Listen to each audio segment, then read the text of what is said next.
男人将一车的生鱼直接倒到地下，工人趁鱼睡着的时候，用刀子划破鱼的肚子，娴熟的刀工让人惊叹。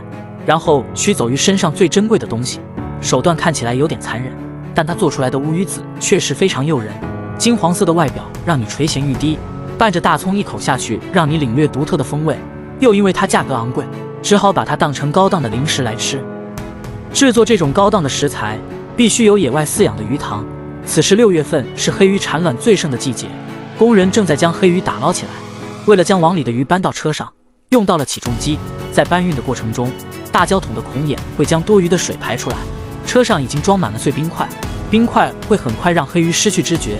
车子已经满载来到了加工的场地。男人打开车门，黑鱼顺势而下。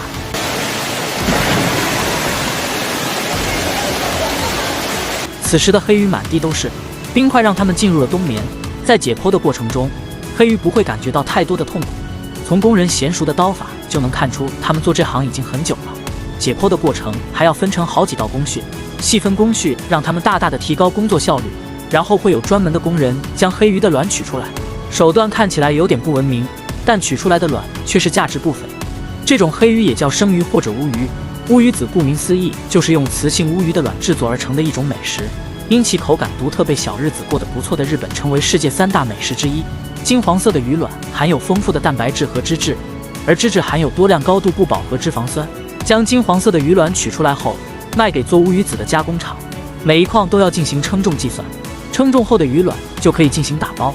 工人会将解剖过的黑鱼进行简单的冲洗，然后摆放到保温箱里进行称重。为了保持新鲜，向保温箱加上碎冰块，在盖子上面写上乌鱼和重量。这些解剖过的乌鱼会卖给饭店，鱼卵也会卖给做乌鱼子的加工厂。将所有的鱼卵拉到加工厂，将鱼卵放到工作台，工人就开始处理鱼卵。处理鱼卵的工作必须要非常细心，而工人基本上都是女孩子。将卵巢外面的脂肪和杂质去除掉，用勺子将卵巢前端的卵粒压入卵膜内，再将前端的卵粒挤压到前面，然后用棉线绑住卵巢出入口的卵膜。此时的卵巢便完成了手术。乌鱼的鱼卵都是由2个大小不一的卵巢组成的，虽然卵巢都不大，但它的怀卵量达到300万粒以上。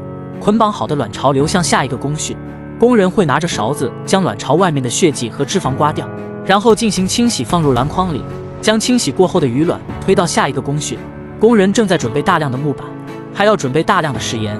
腌制鱼卵用到了比较细的盐，用细盐将卵巢涂抹均匀，用盐腌制出来的卵巢就成为了乌鱼子。工人的工作效率还是挺高的。然后将腌制过的卵巢放到木板上进行摆放，摆放的间隔和姿态都非常讲究，同时也要保持乌鱼子大小一致，以免压力不均匀。摆放好乌鱼子的木板重叠叠放在一起，以此不断的重叠。腌制摆放叠层，每个工序都有条不紊的进行着。当叠放到9层后，便不再往上加，然后在上面放一块木板，拿来了2块混凝土石头放到上面，目的是将卵巢里面的水压榨出来。施压的时间大约要1个小时。在这个过程中，卵巢里面的水慢慢的被挤压出来，压榨过后，便开始用水将表面的盐冲洗干净。冲洗后还要拿进水里面再一次进行清洗。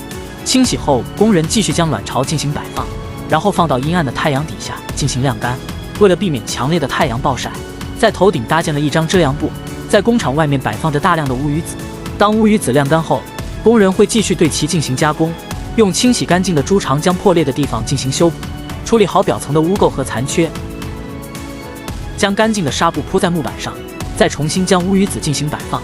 摆放好后还要进行晾晒，晾晒3个小时后，它们会重新叠放起来。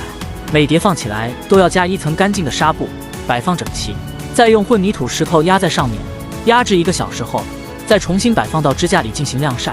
这样做的目的是将卵巢里面的水压榨出来进行晾干，还要重新进行摆放。经过81个小时后，乌鱼子就制作成功。此时的乌鱼子外观呈现深褐色，工人将其进行分割，剪去绑扎过的棉绳，用高粱酒进行浸泡清洗。清洗干净后，用喷枪将其表面进行炙烤，直至表面冒起了泡泡。此时的香味也开始弥漫开来。烘烤后便开始进行切片，金黄色的乌鱼子看起来非常有食欲，配上1根大葱一口下去，独特的风味就出来了。高档的食材被做成了零食，将打包好的乌鱼子进行抽空封口。此时高档的零食就做成了。乌鱼肉也被做成美味的菜谱，油炸乌鱼肉加点葱蒜。乌鱼肉的营养成分也是非常丰富，好了，视频就到这里了，关注我，让世界更精彩。